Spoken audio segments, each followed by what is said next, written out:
마태복음 21장 12절 말씀부터 보겠습니다. 마태복음 21장 12절부터 17절까지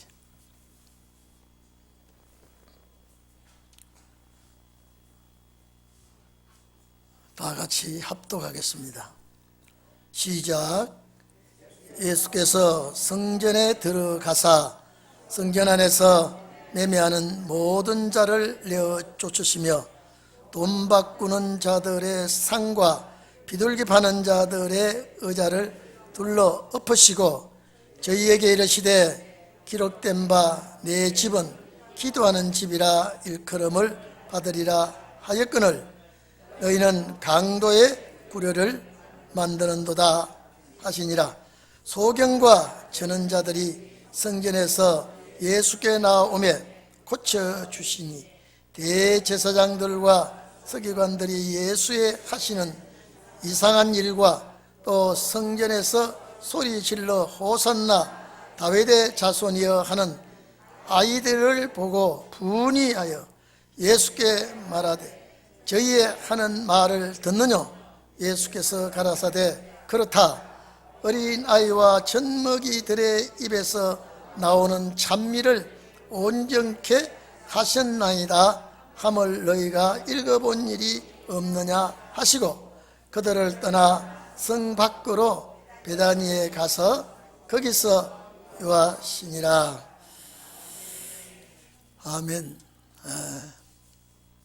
지난 금요일날 예수님께서 갈릴리 지역에서 전도를 거의 마치시고 예루살렘으로 오셔서 이제 벳박에 와서 타보지 아니하는 나귀 새끼를 타시고 예루살렘에 입성을 하십니다.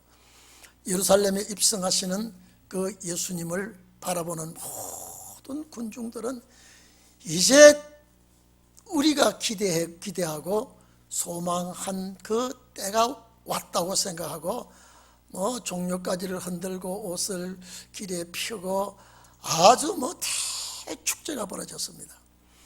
자, 축제가 벌어지고 난 다음에 예수님이 성전 정화를 하기 시작합니다. 자, 이 무리들이 볼 때 예수님 대단하시거든요. 이제 예루살렘 올라가시면 모든 죄인들은 제사장과 서기관들, 바리새 교인들, 율법주의자들을 전부 다 제거하고 이제는 메시아 왕국이 세워질 줄 알고 호산나 다윗의 자손이여 열렬히 환영을 했지요. 그리고 이제 오늘 예루살렘의 성전에 들어가서 이제 성전 정화 작업을 합니다. 이것이 여러분 사복음서에 다 들어있습니다.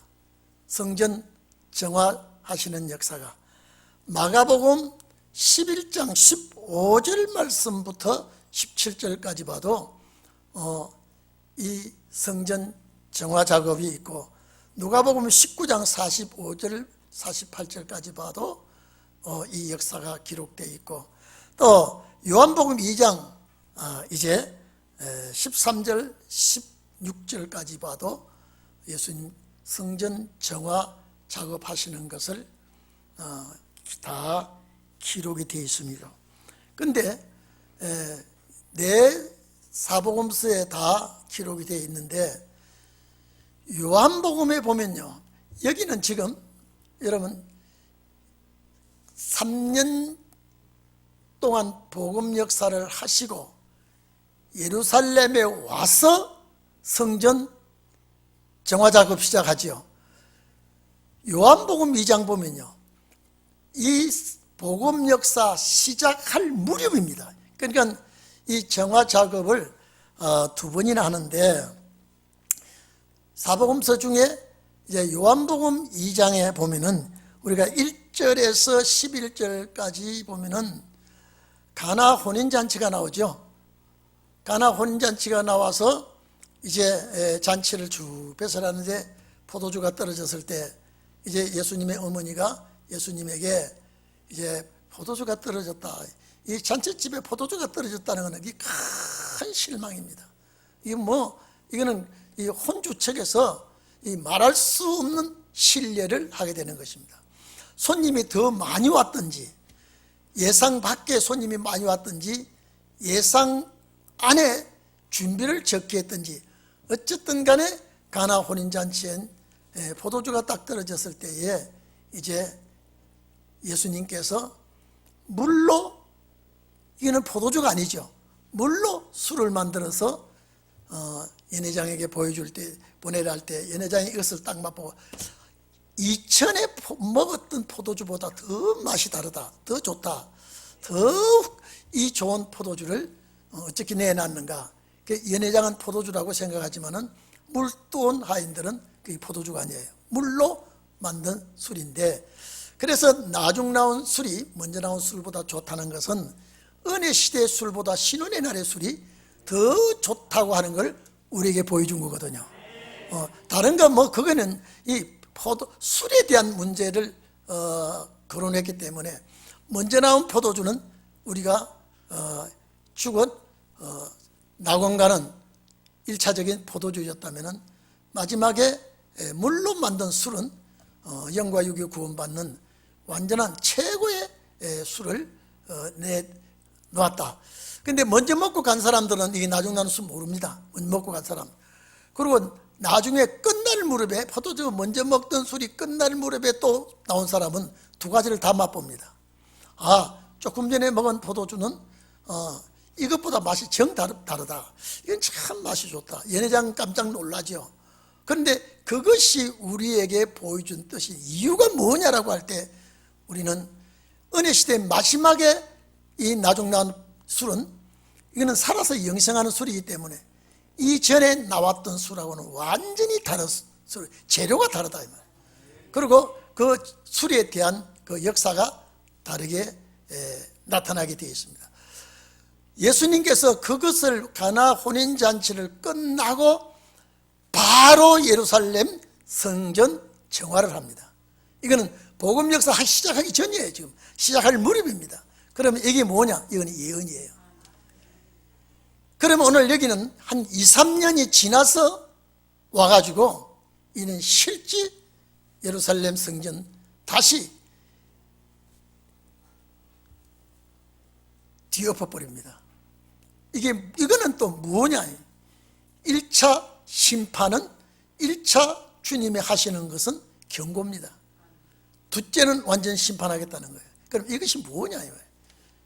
그래서 예루살렘 교회가 이렇게 타락하고 부패해졌을 때에 율법 교회가 암흑시대라고 말하고 있습니다. 어두워진 시대예요. 어두워진 시대에 주님이 빛으로 오셔서 그 예루살렘 교회가 이건 말이 아니라 이 말이에요.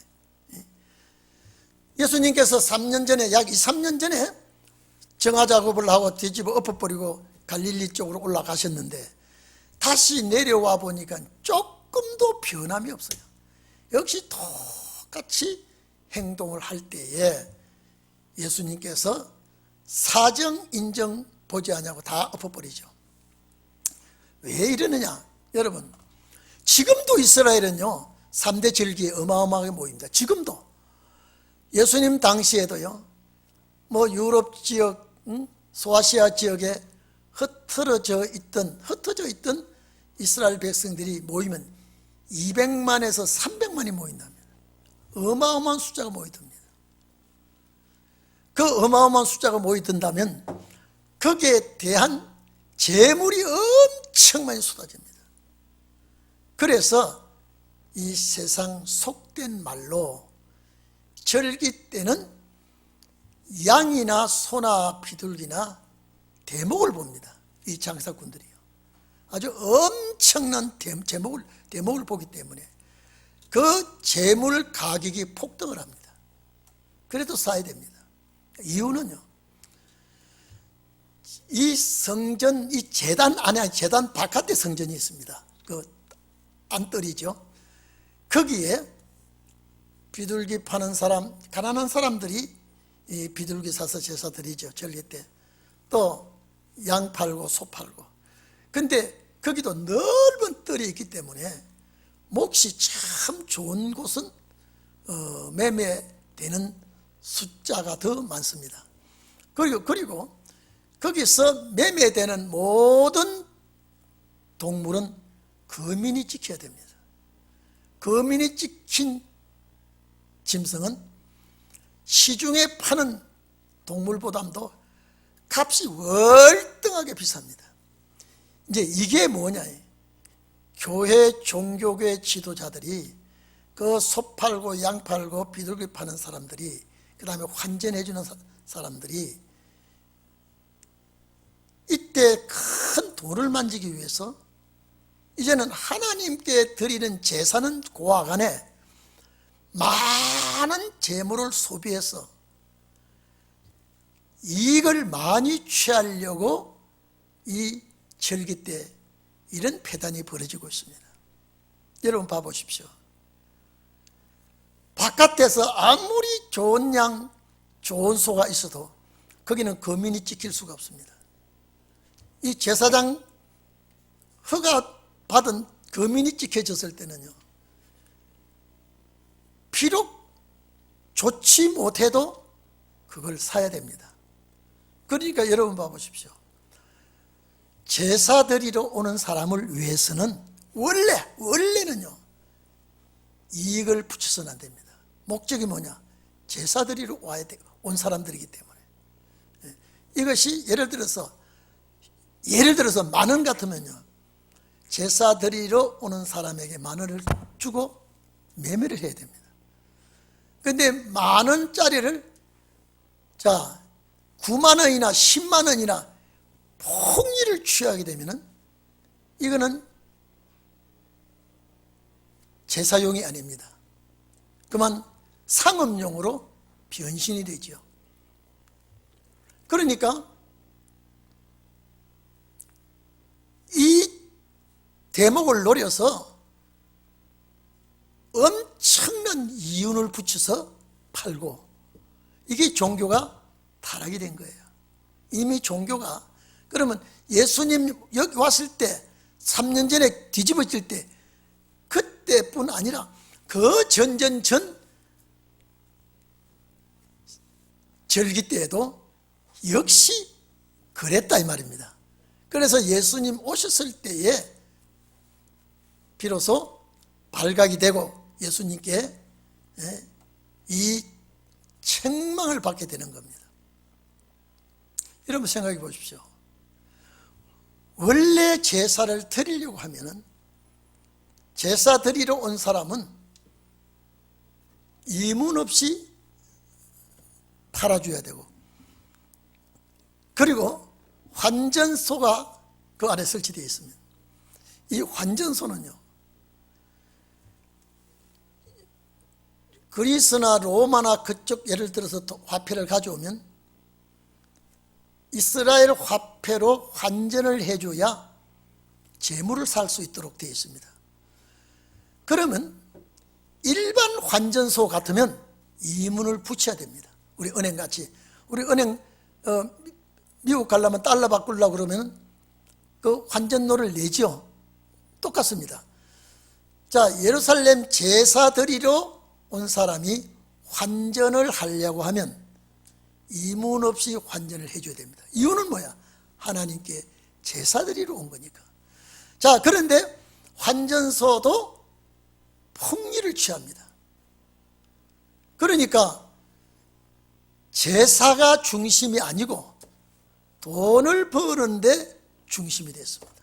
제가 전에도 이 마태복음 가르칠 때 이런 얘기를 많이 했습니다. 교회에서요, 돈 소리가 나기 시작하면 이거는 주님은 떠납니다. 제가 항상 말씀드렸죠. 은행에서 돈 소리가 나야 되고요, 슈퍼마켓이나 백화점에서, 식당에서 돈 소리가 나야 되지, 교회는 돈 소리가 나오지 않냐고 제사 드리는 소리만 나와야 됩니다. 그게 원칙이에요. 그런데 예수님이 나사렛에서 자라났을 때도 그 광경 봤을까요? 안 봤을까요? 그냥 봤어요. 참, 주님 그냥 보고 가시면서도 야, 참 이게 아니다 이 말이에요. 그런데 이제 30세쯤 되셔서 복음 역사를 시작하시면서 예루살렘에 떡 들어와 보니까, 그래서 말이 아니라 이 말이죠. 그래서 요한복음 2장 13절부터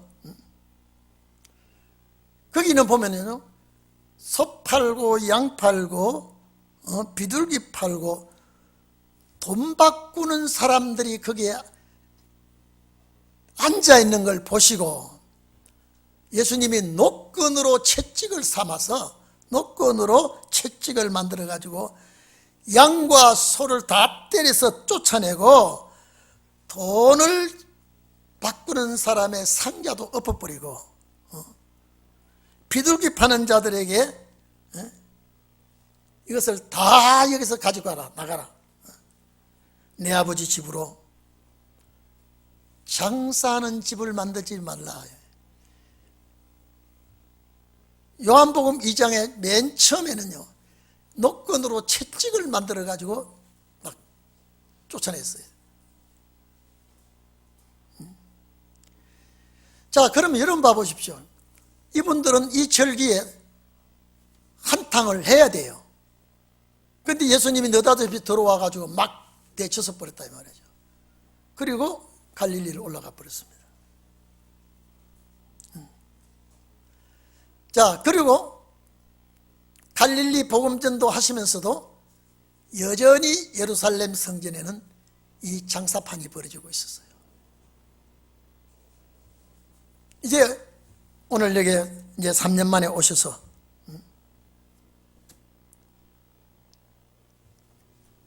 다시 2차 뒤집습니다. 결국 이러다가 AD 70년경에 이 교회가 폭삭 망해버립니다. 여러분, 원래 성전은요, 원래 성전은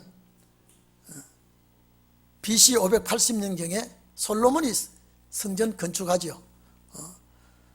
솔로몬 성전을 건축한 다음에 이 성전이 그만 부패하고 하나님 뜻대로 살지 못하고 하나님의 마음을 섭하게 할 때 그만 나라가 바벨론에 망하게 됩니다. 그래서 성전 불태워 버렸습니다. 모든 기명들 다 바벨론을 가져가 버렸습니다. 이게 1차 처음 성전 파괴가 이렇게 된 겁니다. 그러니까 70년 후에 다시 520년 BC 520년경에 580년경에 그래 됐다가 520년경에 이제 학개와 스가랴 이제 대제사장 여호수아 이제 스룹바벨 중심에서 성전을 아주 크지도 않습니다. 조그마한 성전 세우는 것이 스룹바벨 성전이죠. 스룹바벨 성전을 세운 그 성전을 이제 헤로드 왕 때 와가지고 다시 큰 성전으로 이제 건축을 합니다. 이 46년 동안 지었다고 그 성전 끝났죠? 이 아름다운 성전이 망할 때가 되니까 이 지경을 하고 있습니다. 종교 지도자들이. 이 서민들은 제사 지내면서 범죄하잖아요. 종교 지도자들이. 이러니까 종교 부패가 들어오죠. 항상 제가 말씀드리죠. 종교 부패와 정치 부패는 일치합니다. 그러면 종교 부패가 들어오니까 바로 정치 부패가 들어오죠. 정치 부패가 들어오면은 경제가 어려워집니다. 경제가 어려워지면 사람의 마음이 살벌해집니다. 그래서 인심 악화가 옵니다. 그러니까 그만 완전히 종교계나 정치계나 종교인이나 백성이나 다 하나님의 뜻을 저버리 버립니다. 그래서 AD 70년경에 로마 디도 장군이 들어와 가지고 싹 무너뜨려 버릴 때 돌 하나도 돌 위에 남지 아니하고 무너지고 말아버렸습니다. 예수님 말씀하셨죠. 이 미석으로 아름답게 지은 성전이 돌 하나도 돌 위에 남지 아니하고 다 무너뜨리우리라. 그대로 되어버렸습니다. 벽돌 두 쪽도 붙어있지 않냐고 싹 갖다 덮어버렸습니다. 이유는 그 속에 금이 있기 때문에 혹시 금 빼내기 위해서 벽돌을 깨기 시작한 것이 말씀을 이루기 시작한 겁니다. 자, 이제 본문 보십시다. 이제 성전에 들어가서 성전 안에 매매하는 자들을 내어 쫓았다 그랬죠. 돈 바꾸는 자들의 상과 비둘기 파는 자들의 의자를 둘러 엎으셨다. 제가 아까 조금 전에 말씀드렸죠. 요한복음 2장 13절 이하에 보면 채찍을 만들어서 막 두드리 쳤습니다. 내 아버지 집은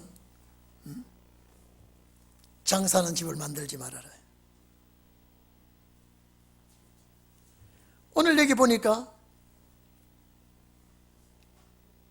저희에게 이르시되 13절 보십시오. 저희에게 이르시되 기록된 바 내 집은 기도하는 집이라 일컬음을 받으리라. 내 집은 기도하는 집이라. 이 말씀은 이사야 56장 7절을 인용한 말씀입니다.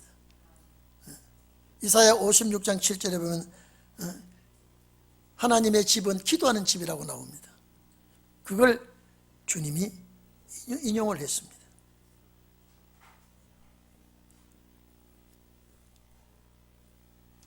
그리고 너희는 강도의 구려를 만드는도다. 강도의 구려는 소굴입니다.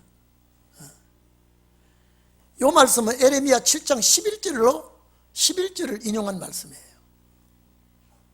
내 이름으로 일컬음을 받는 이 집이 너희에게 눈에 도적의 굴을요 보이느냐.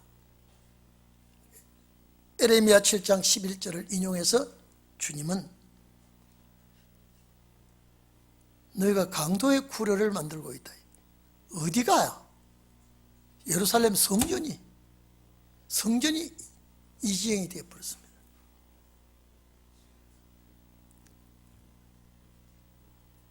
자, 그러면 여러분, 예수님이 성전에 들어가서 이렇게 할 때에 이 사람들이 볼 때는 황당합니다. 아니, 느닷없이 와가지고 예수님께서 매매하는 자들을 모조리 엎어버리고 이 내 아버지 집은 왜 강도의 굴혈로 소굴로 만드느냐. 너희 눈에 지금 이것이 성전같이 보이느냐 말이에요. 자, 이것이 상식화되어 버렸습니다. 이제 제사에 대한 근본 목적은 사라지고 이 성전 안에서 하는 짓거리들은 전부 다 돈과 관계를 맺고 돈에 대한 목적을 가지고 재물을 팔고 또 그 재물을 사서 제사를 드리고, 자, 이런 일이 막 벌어지기 시작하니까 주님은 성전 모습이 나타나지 아니하고 장터가 되어버렸다 이 말이죠. 종교를 빙자한 장터입니다. 시중에 장터가 있어요. 시중에 장터가 있지만은 오늘 성전에 이 매매하는 장소는 종교를 빙자해서 장터가 세워졌습니다. 제가 아까 말씀드렸죠. 200만 300만이 온다면요, 그 돈이 어마어마하게 쏟아집니다. 이 제사 드리기 위해서 제물로 사는 그 액수가 어마어마합니다. 그러니까 여기에 이들이 장사를 잘해야 제사장들의 몫이 대단히 수입이 크게 되어 있습니다. 그러니까 이 제사장들은 성전 안에서 웬만하면 눈을 감아줍니다. 어떻게 폭리를 했든 간에 그냥 관여치 않습니다. 여러분, 하나님이 계시지 않다고 해도 그러면 안 됩니다. 그렇죠?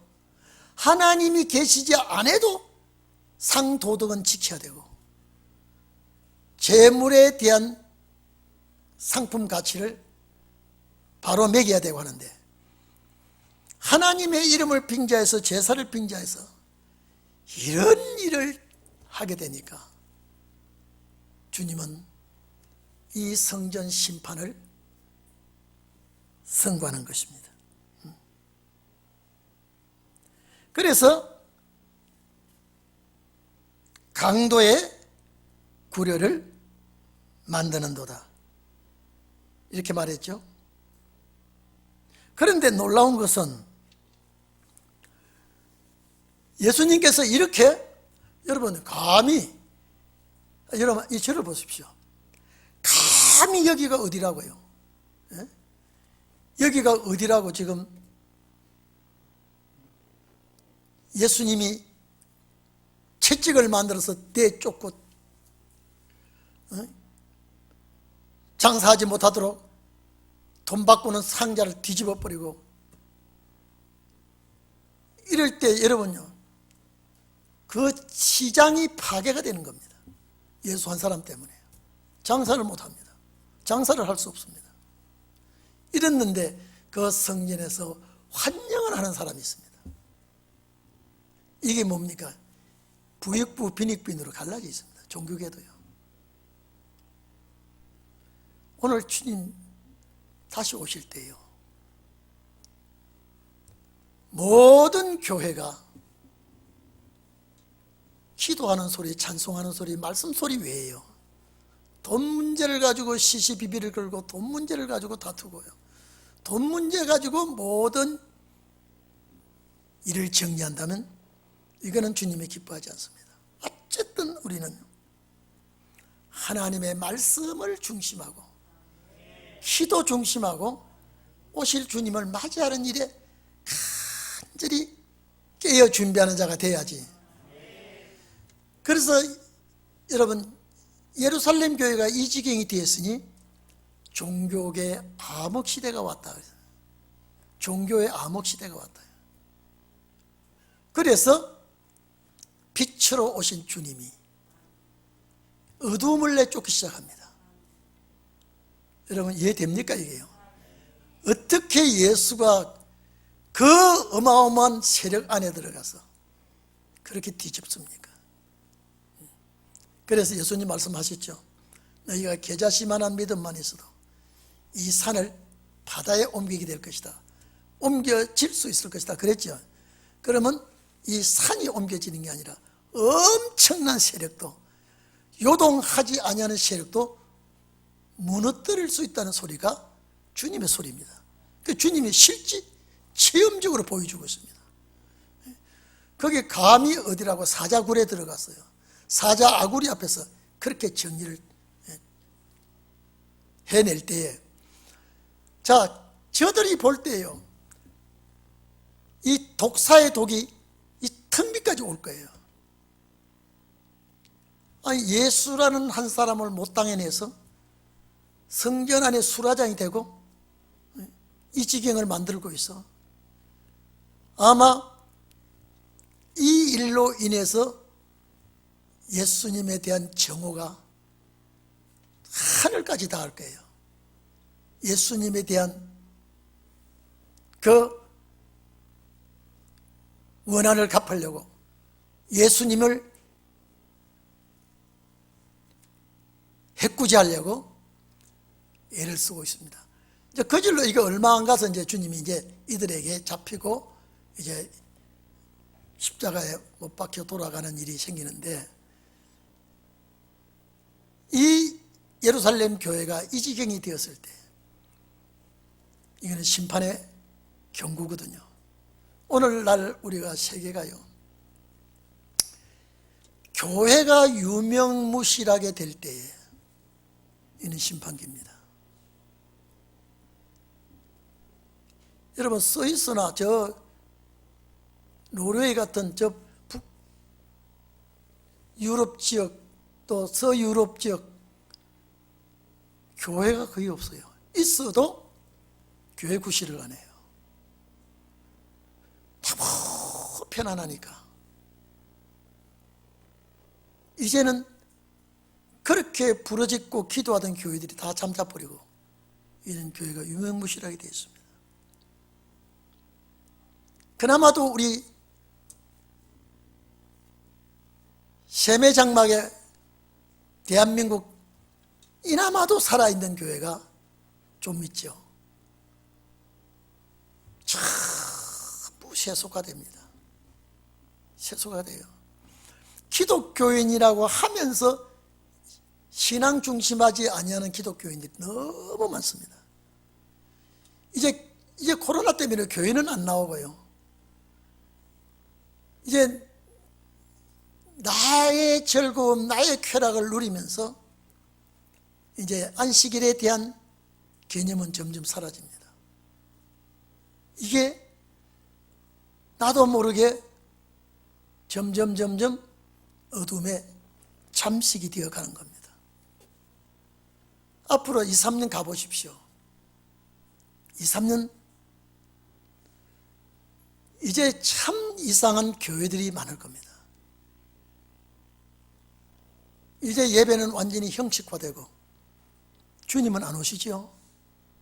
이제 교회가 속화되어가는 그 속도가 가속이 붙게 됩니다.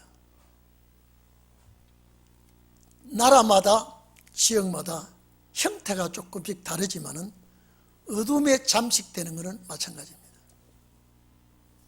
이제 심판기가 돌아오면은 교회가 교회 짓을 못합니다. 여러분, 저희 아주 젊을 때요, 반드시 새벽 4시는 4시 반은 새벽종이 울렸습니다. 여러분 기억나죠? 종치는 종소리가 안 나면 차인벨 소리를 울려 퍼지게 했습니다. 이제 새벽에 잠자는 거 이게 공해라고 얼마나 들쑤셔놨는지 종소리를 완전히 없애버렸습니다. 지금 안 나죠? 종소리 안 나니까 큰 일 날 줄 알았는데 그냥 그대로 또 돌아가고 있어요. 그런데 서서히 신앙은 잠들어가게 되어 있습니다. 그런데 여러분, 예수님께서 막 성전 뒤집어 보니까 일부에서는 옳거니 이제 성전 뒤집어 엎고 정치에 가서 손을 대면 주님의 나라가 오지 않겠는가. 모든 사람들이 환상에 들떠 있습니다. 제자들도 잘 모릅니다. 주님만이 내가 성전을 뒤집어 엎고 정화 작업을 하지만은 이들이 나의 목을 이제 조일 것이다. 주님 알고 계십니다. 적당히 하시지 않고 완전히 이분들이 장사를 하지 못하도록 엎어버리고, 그럴 때에 여기 성경 좀 보십시다. 그래서 14절에 소경과 전언자들을 성전에서 예수께 나오매 고쳐주시고. 자, 여러분, 그러면 이 심판 때에 치료받는 자는 누구냐? 소경입니다. 우리 여기 주님 오실 때를 대비를 할 때 여기 소경은요, 영적 소경입니다. 마지막 이 역사는 신혼의 날이라야 이 역사가 되는데, 소경의 눈을 열어준다는 것은 영적 소경이 눈이 열리게 됩니다. 영적 소경이 이제 영안의 눈이 열리게 되고. 자, 병자가 치료를 받습니다. 전언자 불구자입니다. 신앙의 불구자들, 여러분요, 나는 신앙생활 잘 하는데 남편이 이 신앙생활을 못하든지 남편이 신앙생활을 잘 하는데 아내가 신앙생활을 못하든지, 부부는 신앙생활을 잘 하는데 자식들이 신앙생활을 잘 못하든지, 이거는 불구자 신앙입니다. 가정이 불구자 가정이에요. 이제 성전 심판 들어올 때에 온전하게 가정이 회복됩니다. 이제 절론발이 가정, 불구자 가정 다 온전하게 됩니다. 성전 정화 작업을 하시면서, 성전 청결을 하시면서 병 고치는 일을 하셨습니다. 이게 14절 15절이거든요. 병 고치는 일. 여러분, 우리 주님 오실 때에, 교회 심판 들어올 때에 이제 영적 소경, 영적 불구자들이 다 치료를 받고 온전하게 됩니다. 그 역사를 여기서 제가 늘 말씀드렸죠. 사복음서 예수님께서 말씀하신 것은 다 마지막 신혼의 날에 이루어질 말씀이라 그랬죠. 그렇기 때문에 이 성전 정화 작업도 마지막 날 심판 날에 되어지는 일이고, 여기에 소경 치료받는 것도 영적 소경이 신령한 세계를 바라보게 되는 것이고, 불구자, 가정의 모든 하나가 되지 못한 불구자들도 하나가 되는 역사가 일어난다, 이 말입니다. 말라기서 4장에 보면은 엘리야를 보낼 때 에비의 마음을, 누가복음 1장에도 그렇습니다. 세례 요한에게 말씀하시면서 그 말씀을 인용해서 에비의 마음을 자식에게, 자식의 마음을 부모에게, 이 백성들을 다 그리스도 앞으로 돌아오게 할 것이라 그랬거든요. 이게 그 역사가 이때 일어나게 됩니다. 이 마지막 역사지요. 심판날의 역사입니다.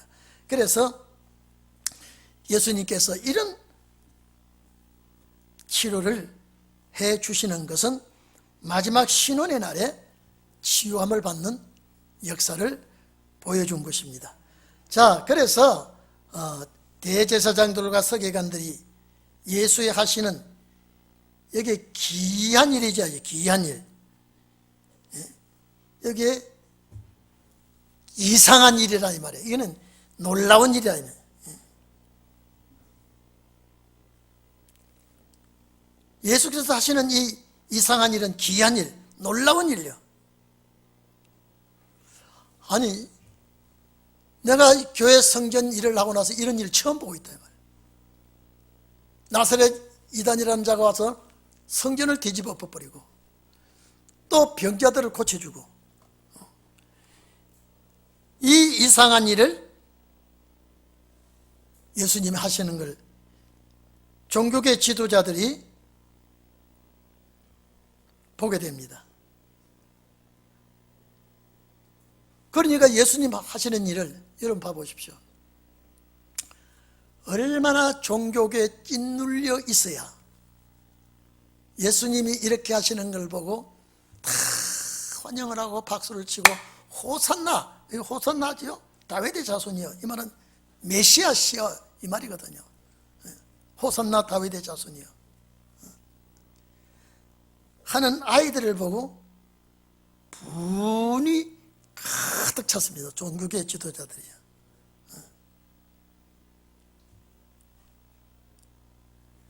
분이 가득하고 아주 못 견디도록 지금 분노하고 있습니다.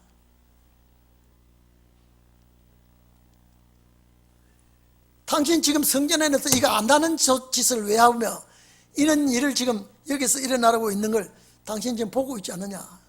예수님께서 이렇게 예수님께 질문을 하죠. 그때 예수님이 시편 8편 2절을 인용합니다.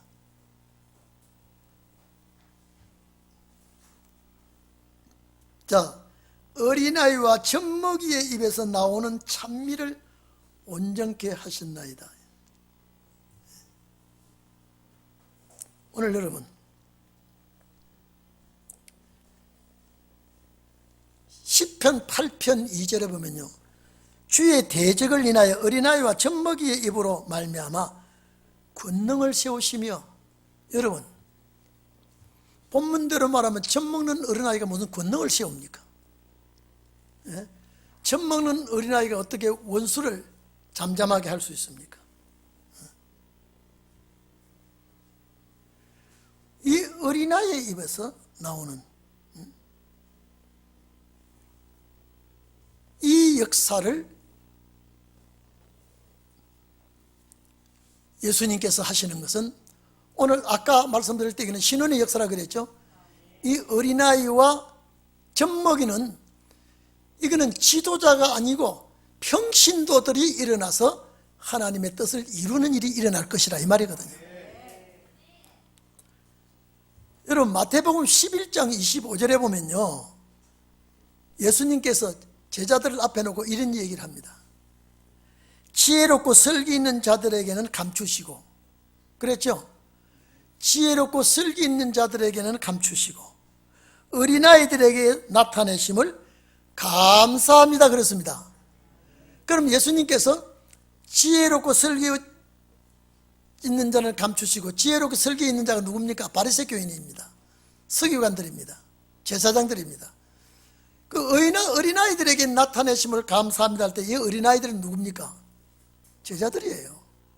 자, 그렇다면 시편 8편 2절에 젖먹이와 어린아이들 입에서 나오는 소리로 주님 영광 거두겠다 그러면, 원수를 잠잠하게 하겠다 그러면, 예언으로 봅시다.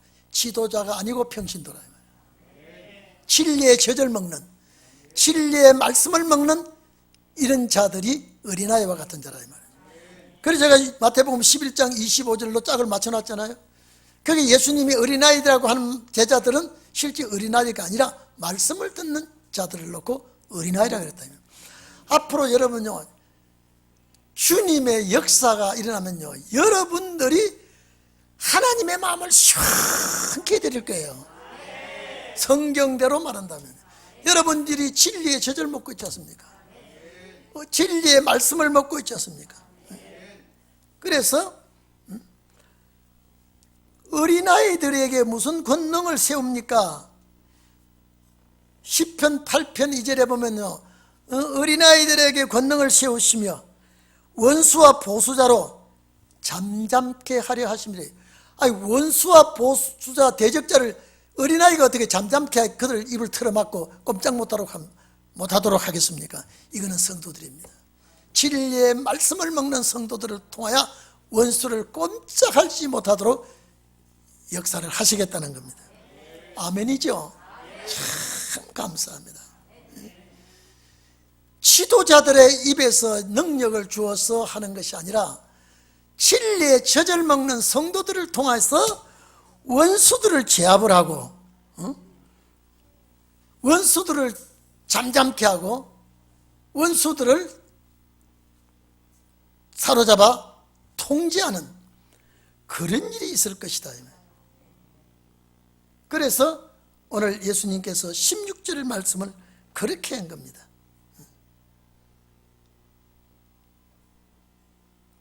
어린아이.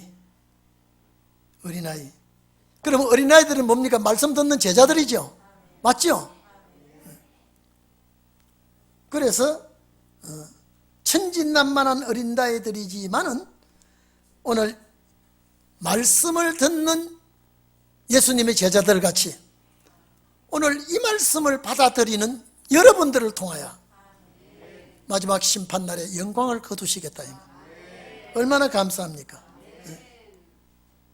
그래서 오늘 우리가 이 말씀을 볼 때에 마지막 중에 마지막은 성전 심판이 올 때에 정말로 어린아이와 같은 사람 불구자들, 참 소경들, 전부 다 영적 소경들, 영적 불구자들, 영적 가난한 자들, 참 이들이 일어나서 심판날에 주님을 영화롭게 할 것이다. 주님을 영화롭게 할 것이다. 그러니까 오늘 우리가 이런 말씀을 보면 여러분에게 소망이 넘친다 안 넘친다? 넘친단 말이에요. 특히 이 말씀 속에 우리가 들어가 있다 이 말이에요. 네, 우리가 들어가 있어요. 그러니까 이때까지 이 역사가 일어날 때까지 살아있는 자들이 말씀을 받아 모으고 때를 따라 양식을 먹는 우리들, 말씀을 내 속에 가득 채우는 우리들에게 마지막 신혼의 역사가 일어나면 종교계는 부끄러움을 당합니다. 지금은 여러분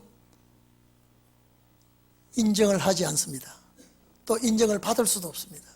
그러나 마지막 역사가 일어날 무렵 성전 심판 들어올 때는 여러분들에게 새로운 역사가 일어나고 새로운 축복이 나타나게 되는 것입니다.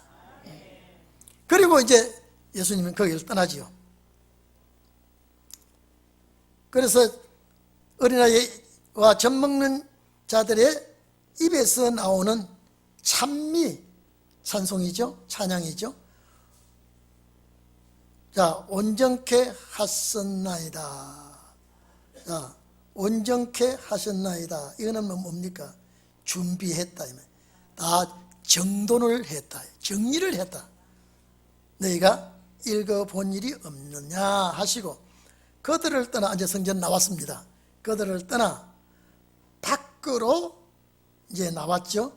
베다니에 가서 거기서 유하시니라.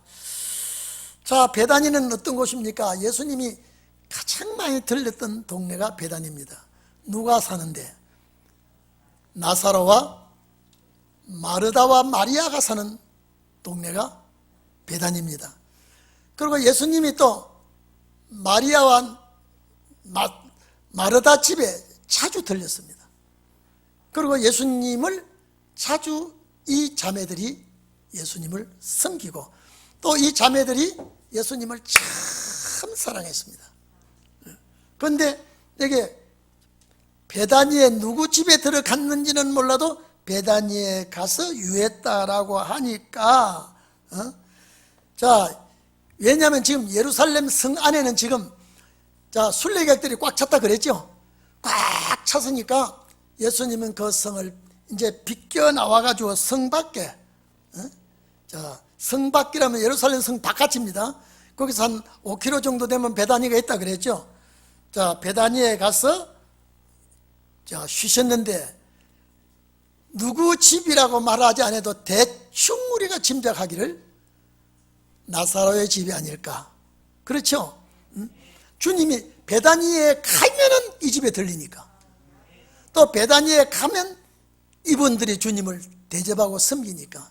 그래서 우리가 생각하기로는 성 밖에 베다니에 가서 유했다라고 하면 나사로와 마르다 마리아가 사는 동네에 가서 쉬었는데 예루살렘 성에는 너무 순례객들이 벅적거리니까 아마 예수님은 이제 조만간에 내가 십자가를 지어야 되는데 시간적 여유를 가질 겸 베다니에 와서 쉬셨는데 가장 안전한 곳, 뭐 마음의 편안히 쉴 곳 아마 한 집을 찾아 들어갔다고 하면은 나사로의 집이 아닐까 생각이 됩니다. 자, 점점점 주님의 마음은 무거워지지요. 이제 성전 정화 작업을 하고 다 뒤집어 엎고 했지만은 예수님이 이걸 다 아십니다. 너희들이 머지않아서 나를 이제 죽이는데 앞장을 설 것이다. 너희들이 더 이제 살무사같이 코브라같이 지금 독이 가득 차 있는데 예수님은 스스로 죽음의 길을 이제 택하여 가는 길이 게세마네 동산으로 이제 가게 되고 성만찬 준비를 하게 되고 게세마네 동산으로 가는데 오늘 여러분들이 한 가지 딱 생각하실 것은 종교 심판이 들어올 때 마지막 역사가 일어난다. 오늘 신원의 역사가 일어나게 된다. 이걸 명심하시고 이 날이 올 때 나를 기억해 주시옵소서. 내가 이 날에 서임받는 종이 되게 해 주시옵소서. 우리 다 같이 기도하시겠습니다. 우리 통성기도 하십시다. 하나님, 사명을 가지고 우리는 기도해야 됩니다. 이 사명이 우리에게 꼭 있게 해 주시옵소서.